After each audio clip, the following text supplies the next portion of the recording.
Join me every month for the inspiration to find your finish line.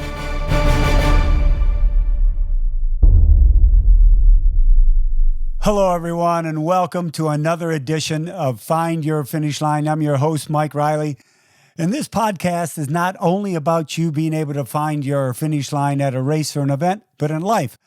I'll have inspirational people on, as I do today, and their stories will help you find your finish line.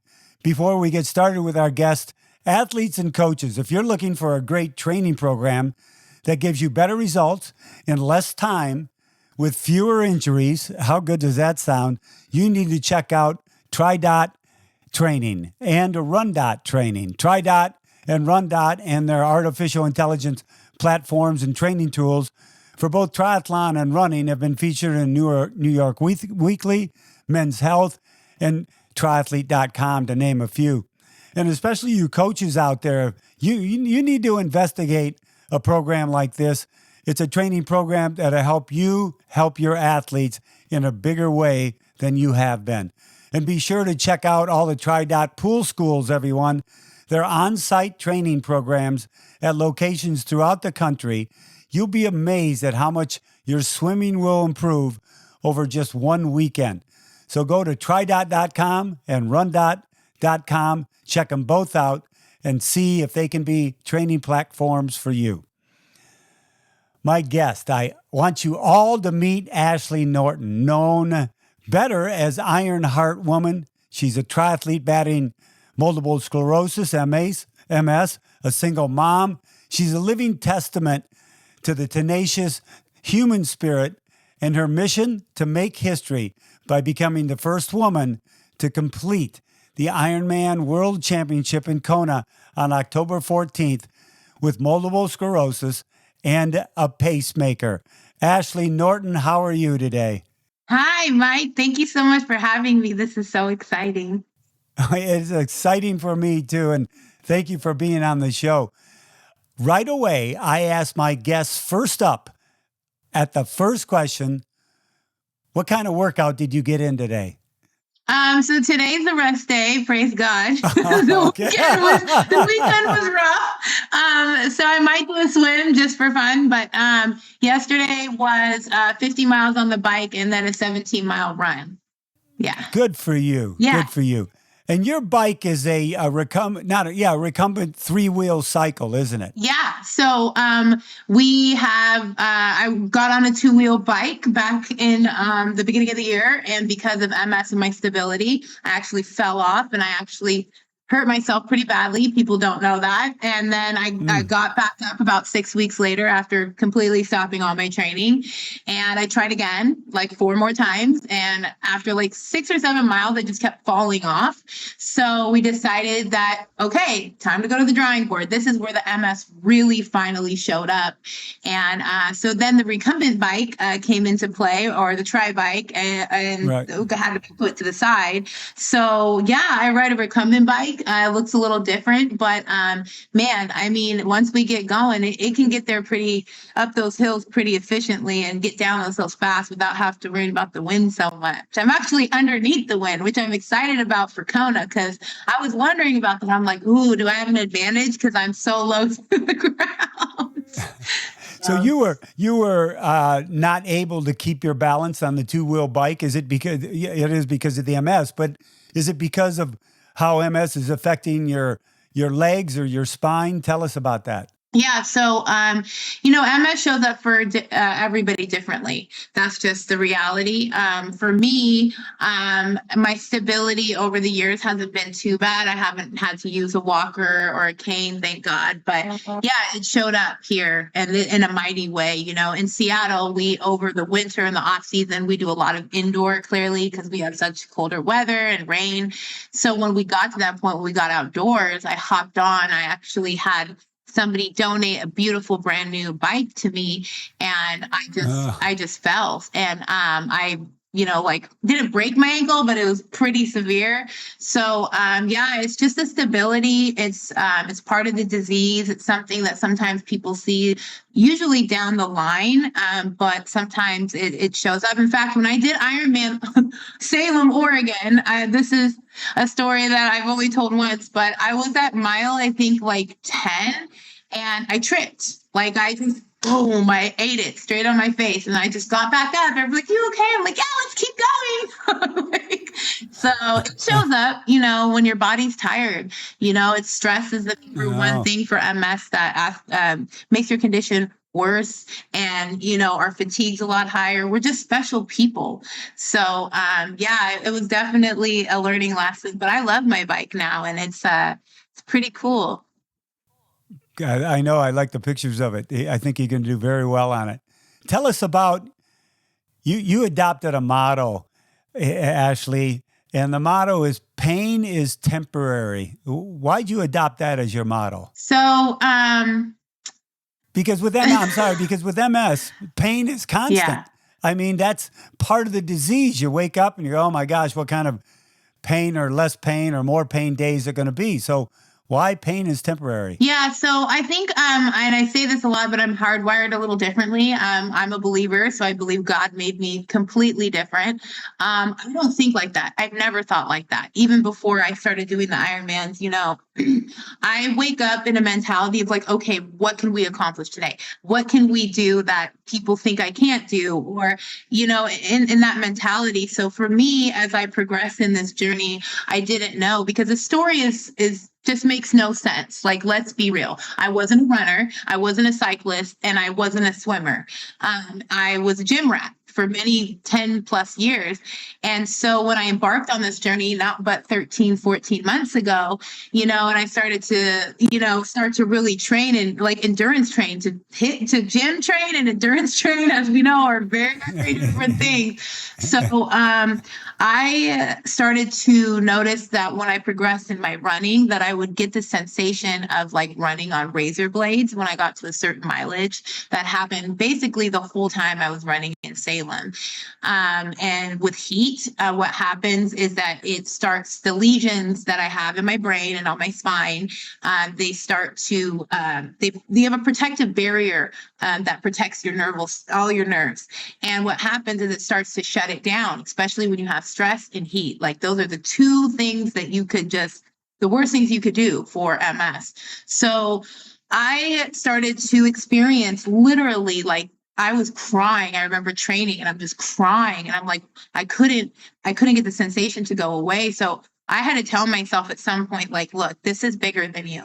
This is about other people. Like, you're just going to have to it's going to go away, because after a certain amount of time, it does go away. So I really try to keep that mentality. I mean, as we all know, that this is grueling in itself for any able athlete, let alone somebody with some adversities like I have. But I truly think about those people that like message me that like can't walk, they can't talk, they can't see. There's so many people that have my condition that would do anything to feel that razor blade feeling when they run. So I literally think about them and just tell myself like, okay, this hurts, but it's gonna go away. So I mean, there's nothing else I can really do except that. And a 1, 2, 3 now.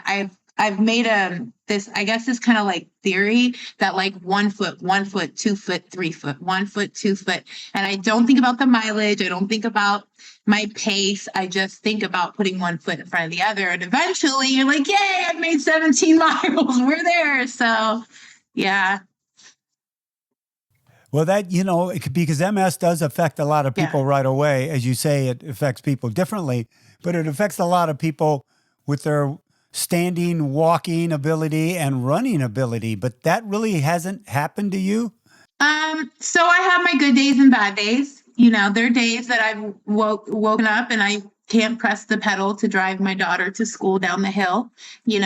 There's days where, in fact, this last week is a good example of how MS shows up in a mighty way. We were projected to do Ironman Washington. We're so excited. We're completely overtrained for it. So we knew it was a a good race. It was like a training day for me. But what happened was that unfortunately our numbers in Seattle of COVID and a new like variant has come out and it's super high. And my daughter brought it home a week before Ironman Washington, and I got really sick. I had a nasty cold, and you might get a nasty cold and like be okay in 4 and 5 days, and for me it debilitates me. So my left hand, I couldn't feel anything. I couldn't feel gripping my bike. My left foot, I was completely numb. Literally hours up to Saturday morning where it was very hard for me to have to withdraw, but we had to make a safe decision because we are very Kona focused as well.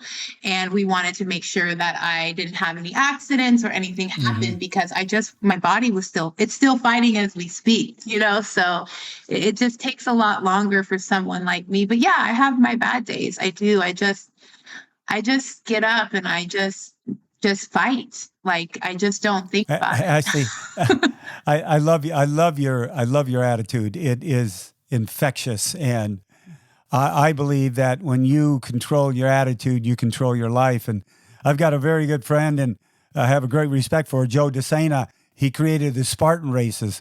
And he always says, if you do something hard every day, you'll always be a success.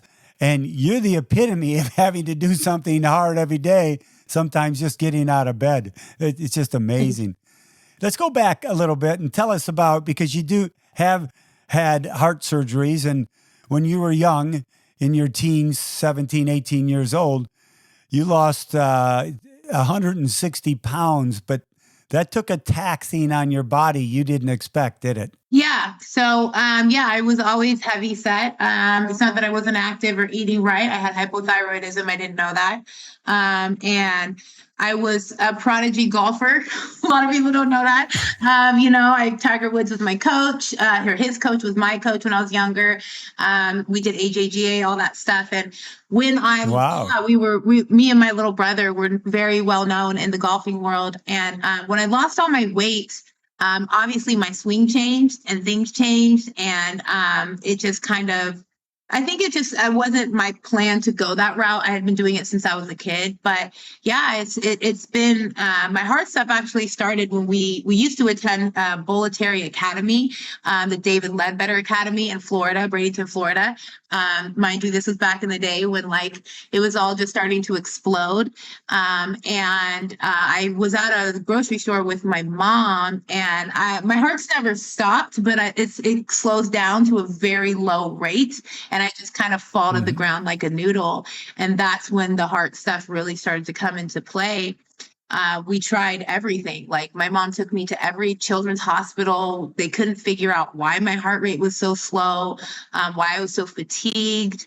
And putting pacemakers in children of that age at that time was not like something they did. It's not like it is today, where they just put it in a child and then see you later, have a good day. So yeah, it really showed up actually when I was like 11, 12.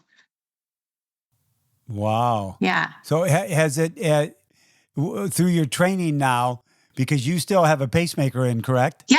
I got my second one implanted last September. That's how all this Ironman thing started. I didn't know what Ironman was. I've never heard of Ironman in my life.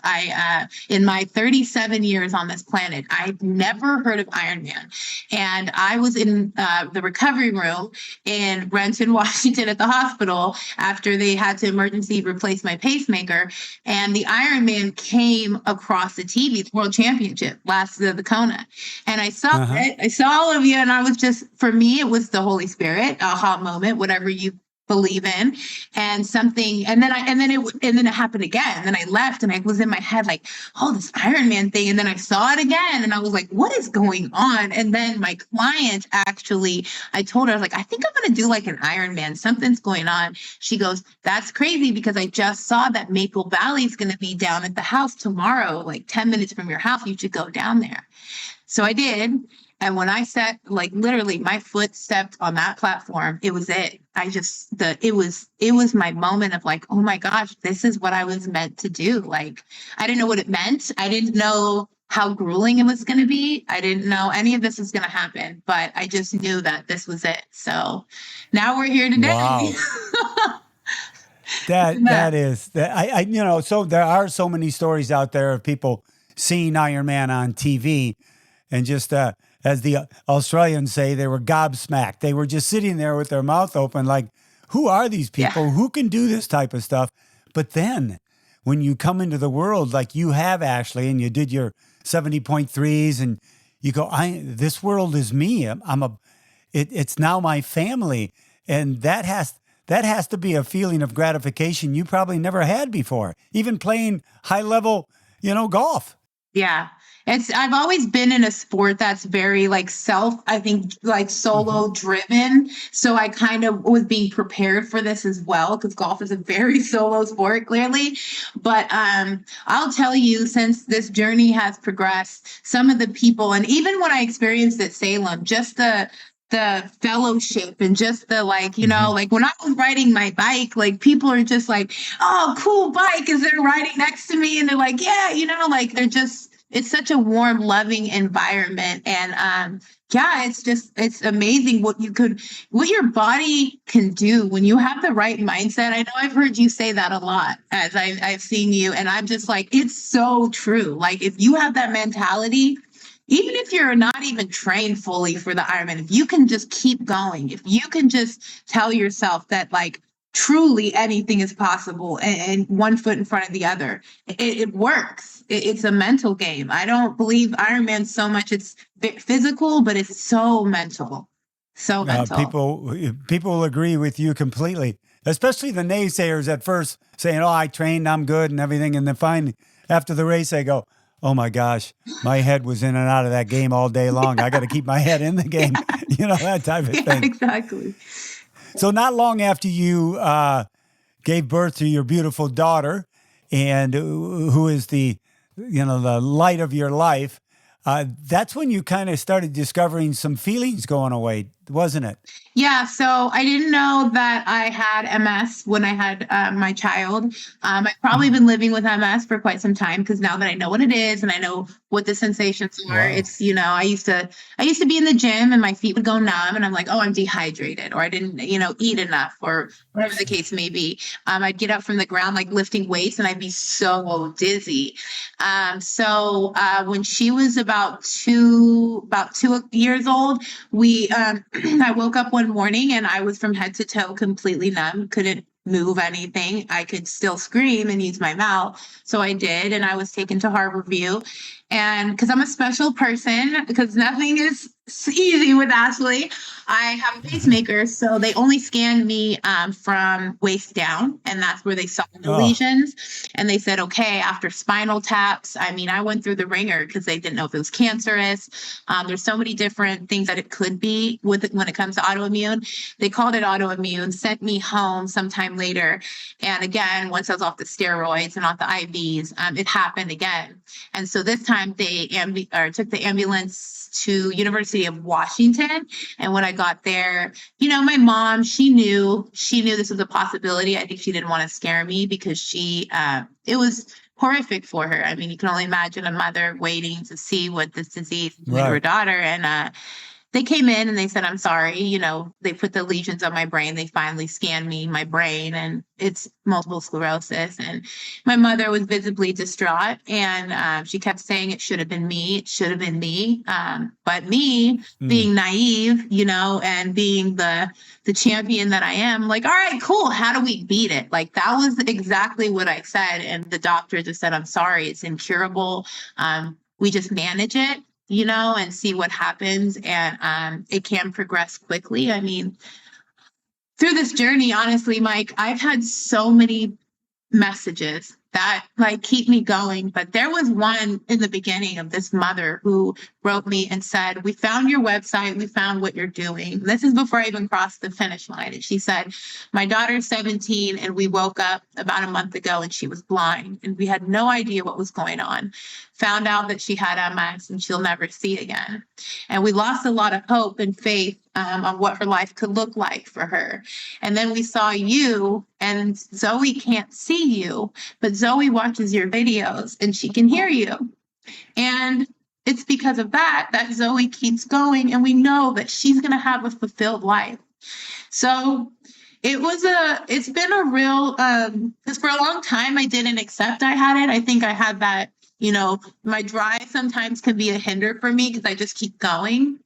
It wasn't until this journey that I realized like how serious this condition is for other people, because you see me jump out of a car in a handicap spot and I just look like I'm a normal person, but little do you know is that I have this disease that's eating me alive as we speak. And, the odds are very much against me, but, we know God is doing something mighty in my life. So it's just a disease that has no warning at all. Like, look at what we just experienced, like I said, through Ironman Washington. We're ready to go, and then boom, it just hits. And then you just kind of have to get better and take the medicine. And, eating and exercising is 100% saving my life. That is why I'm able to do this. When I lost that weight, I did not know that that was going to get me to the point that I'm at now and potentially keep me out of a wheelchair. Right, exactly. Well, I got to say, you and God are one heck of a team. So I think the other thing, Ashley, is I've talked to so many people, and I have had so many people tell me whether they had MS or cerebral palsy or they were battling diabetes, whatever it was or is, and the doctor, well, this is the road. It's always kind of doom and gloom, but the ones with the strongest attitudes, the ones that go out there and work out every day, the ones that are battling their ALS and they should have been dead years ago, but they're still here battling it. There's something to be said with that human spirit that overrides any medical predictions. And you're a living example of that. Yeah. I thank you for that, because I am living proof that God is real. And I tell people that when people ask me or they put something in my face or news report, whatever, and I'm just like, this is all, him. It's not me. My job is to get up every day and to be a true example of what it looks like to have every adversity against you. I mean, outside of my medical conditions, like you said, I'm a single mom. We know the sport is not cheap whatsoever. I've been funding this all on my own. I'm not, I have some amazing people that have partnered with me and supported me, and I'm so grateful, but I am not sponsored by any fancy companies. I am 100%. I put everything into this because I truly believe I don't want to be an inspiration. I don't want glory. I want people, when they see me, they see something inside of them that they are struggling with, and they can get up and keep going. And that was my goal, is to truly be the catalyst of a transformed world, to show people that, especially after COVID, right? Like, we've been so disconnected from the world and each other, and stay at home and don't come close to me. Like, and I'm already a beacon of that. Like, I get along with everybody. I'm like, hey, how you doing? But I really wanted people to, because, my story just does not, like I said, this doesn't make any sense to any triathlete. They're like, wait, what?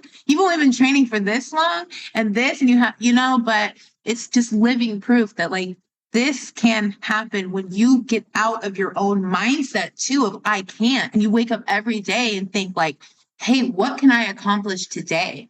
I thank my body every day. Thank you, body, for running 17 miles. Maybe I, sped walk a few of those miles. Maybe I didn't have the situation of the razor blades.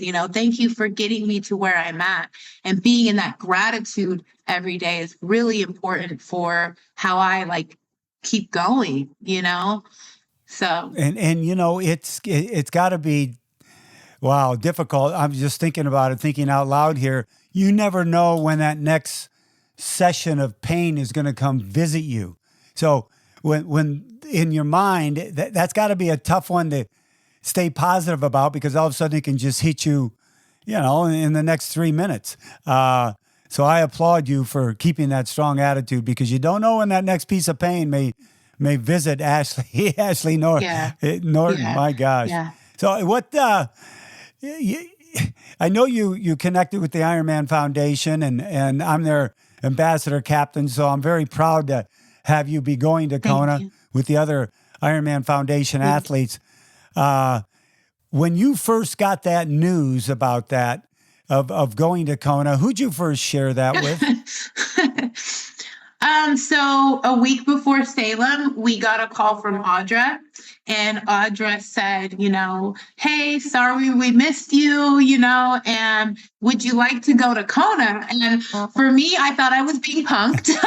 Like, what is this? Like, it was like 6:00 in the evening, and I had I call him chief of staff, but he has been helping me. Everybody on Ironheart Women's volunteers. Everybody is like, from our retail people to everybody. So he was on the phone. Leonard was on the phone with me, and Audra is the director of the Ironman Foundation. Audra, so Elizabeth Wood. I mean, wow, talk about incredible women. I mean, like this group that's going into the women only VinFast Ironman. This is extraordinary. I mean, my story is great, but like there's so many incredible women. I mean, and I was so excited because I prayed to go, not only go, but like go not alone. And then it was like he literally was like, okay, here's a whole group of women that are going together, and we meet every 2 weeks and we talk about the course. And so it's an incredible group of women. I'm so honored to be on it. And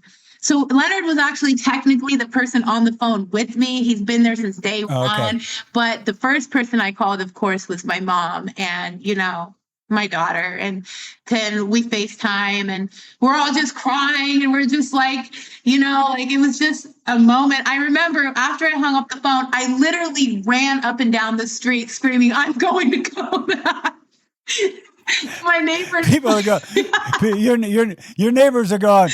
God, Ashley's going to Hawaii. She's just excited. Yeah. So what? She's going on vacation. They're probably thinking, Yeah, they're probably like, she's on a run and she's losing her mind because that girl keeps running and running and running. But I hung up the phone. I just ran. I cried. I screamed. And then I sat down and then I called my mom and my daughter and my brother. And those three people are, the most important people in my life. So yeah. So Kona is not a 70.3, as you are well aware. Tell me about your training. Are you being coached? Are you on a program? What's going on with the training to keep you at it every day? Who's helping you out with that? Yeah, so I have been blessed. Earlier, I was on a team, and that ended. It ended, and I sought out after that. It wasn't a very good experience at all. So what I did is I decided to look for people like me. Okay, who's had MS has done this? Who's had heart, problems has done this?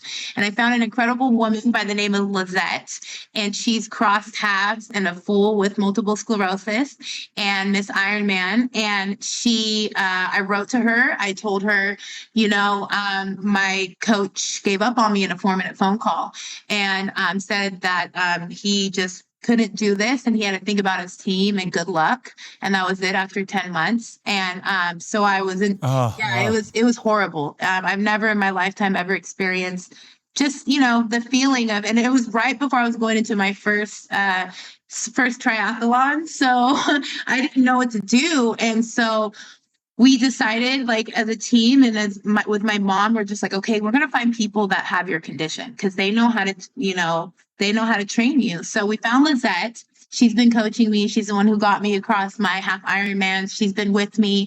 And then Philip Sandifer, who's also had multiple heart surgeries. In fact, he was on that movie they did about the Ironman with the heart, the team, and they had like heart problems and stuff. I forget what it's called. Oh, yeah. So he's a part of that, and he's retired, but he was like, hey, I'll jump in and help. He actually found me through Bloomsday that I did.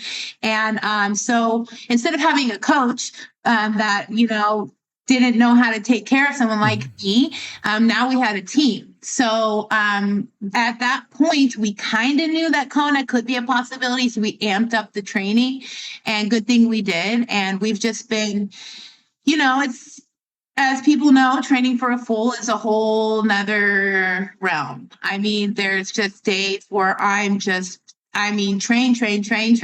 eat, sleep, and train, and then trying to, for an athlete like me, it's so different because normal able athletes, they follow a plan. We have a plan that she creates, but there's days where my MS shows up. And some days I might not be able to train, or it has to be just a swim instead of hardcore run and a bike, right? And then we have to maneuver it and change it. So there's been a lot of different changes, but we have progressed beautifully, and the numbers and graphs are showing that. And we're very confident. We're very confident that we are Kona ready. The next 2 weeks, I still got like 20-mile runs, things of that nature. But yeah, we're looking pretty good, and my MS is holding up beautifully, to be honest with you. So, and that heat. Do you have to, Ashley? Do you have to take a series of medications and things like that? Yes. Does that affect you in an adverse way? Well, I choose not to take the pain medication, like the Toradol and things of that nature, and that they give me, unless it's like a severe issue.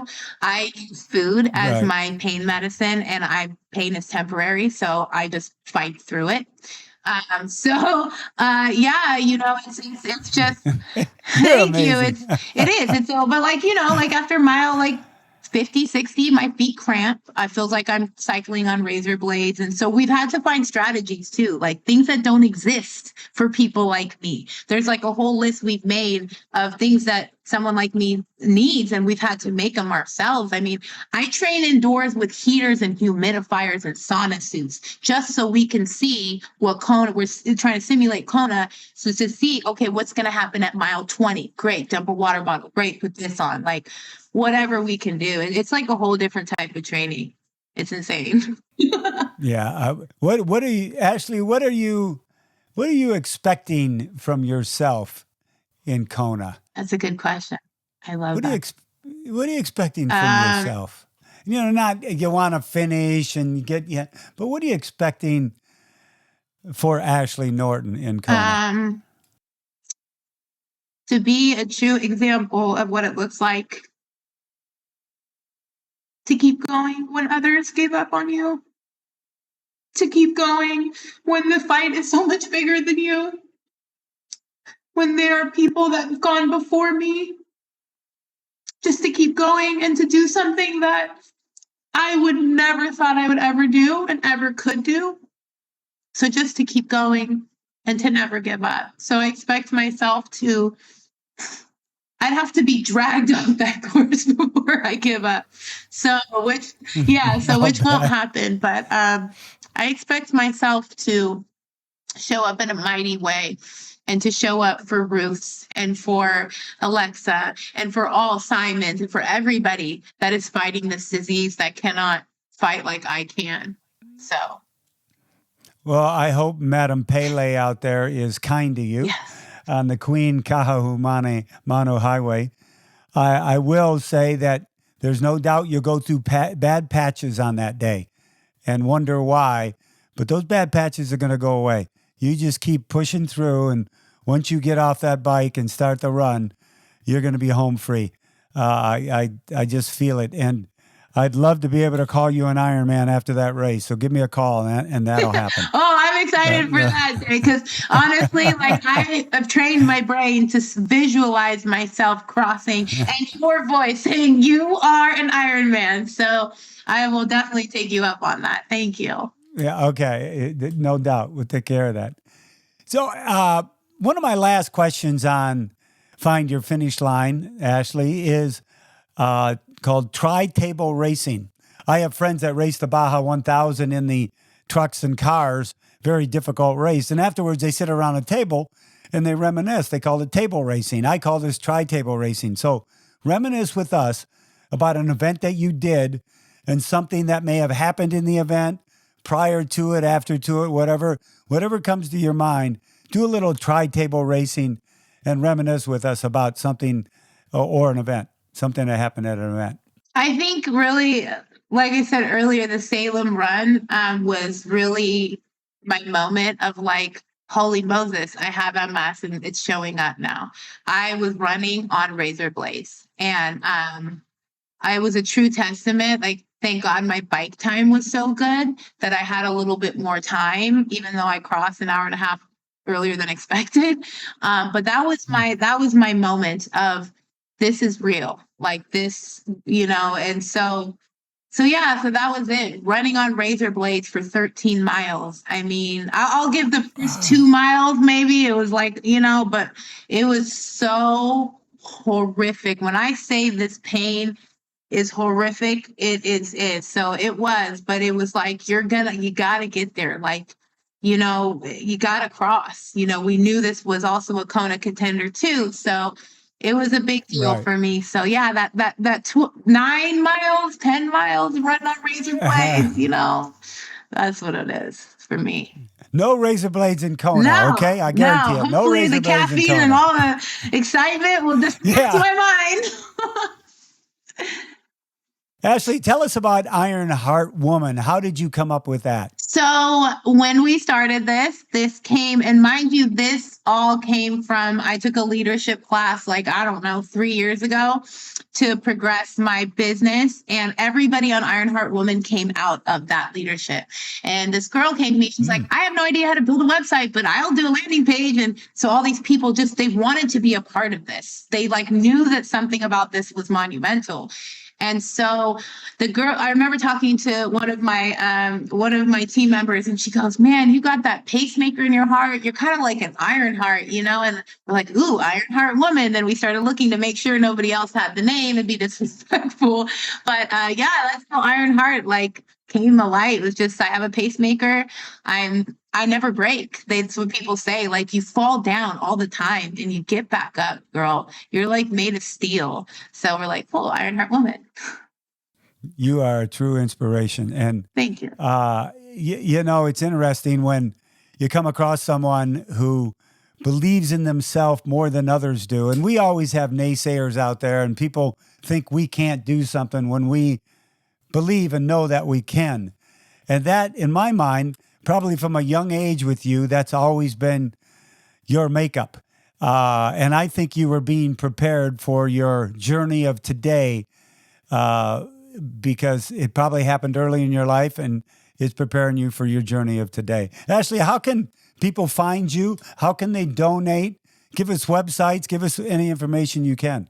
Yeah, I appreciate it because, I'm a little lady on a big mission. That's what, I tell everybody. And, Ironheart Woman. Go ahead. No, I don't. When you say little, I don't know about little. I think you are expansive. Your mind and your attitude is huge. So no, go ahead. I'm sorry. Yeah, no, ironheartwoman.com is our website. Ironheart Woman on Instagram. You can find me there. But we have a GoFundMe page, and anything people can do to help donate. Like, we are still trying to accumulate things we need for Kona. It's as you know, like, to get there, like 20, 30 grand for me, my team members. I'm a special athlete. We're going October 2nd. We got to get there 2 weeks early. We got to get my blood ready. Like, not only is just the MS, it's also, I live in Seattle. So we don't have the Florida weather that some of these athletes have an advantage of and things of that nature. So we're going early and we're working really hard, but without the people's help, I say this all the time. I can get across the finish line. No doubt in my mind, 100% will do that. But together, when we collaborate, and this is a living testimony of what we're experiencing at Ironheart Woman, we can get so much further. So many more people are going to be impacted by me crossing, not just about me. Like, MS is going to be known to the world in a bigger way. That's never, for me, this is the biggest day in sports. I think we could all agree because it's a combination, right, of all three. And it's so important to bring it MS there and congenital heart. So yeah, ironheartwoman.com. That's where you can support me and everything. And anything that doesn't go to Kona goes to the lineup of people we have. There's people that need shower rods and they need wheelchairs. They need things, and they're, that our foundation, the Grace Global Foundation, was created through this as well. And that's what it's about, is we use, I do all these things and we use it and we bring MS awareness, and then we help other people. So it's all a trickling effect to those in need. You do help other people. They say that the greatest life you can have is the life of helping others more than you help yourself. And you are a true testament to that, Ashley. And I'm honored to have you on Find Your Finish Line. Thank you very much for being our guest. And And I can't wait to see you come through that finish line in Kona, girl. Thank you, Mike. I will say I'm an Ironman just for you. I'm thinking of you. Thank you. You're welcome. And thank you, everybody, for checking into another edition of Find Your Finish Line. Check out that Tri-Dot training program, Run-Dot training program. You coaches and athletes out there, you'll be better off. If you enjoyed the show, you can subscribe, give us a review. We're on Apple Podcasts, Spotify, Overcast, or my website, MikeRiley.net. Remember, everyone, you're the cause of your own experiences. If you keep those experiences positive, your attitude positive, you will find your finish line. My warmest aloha.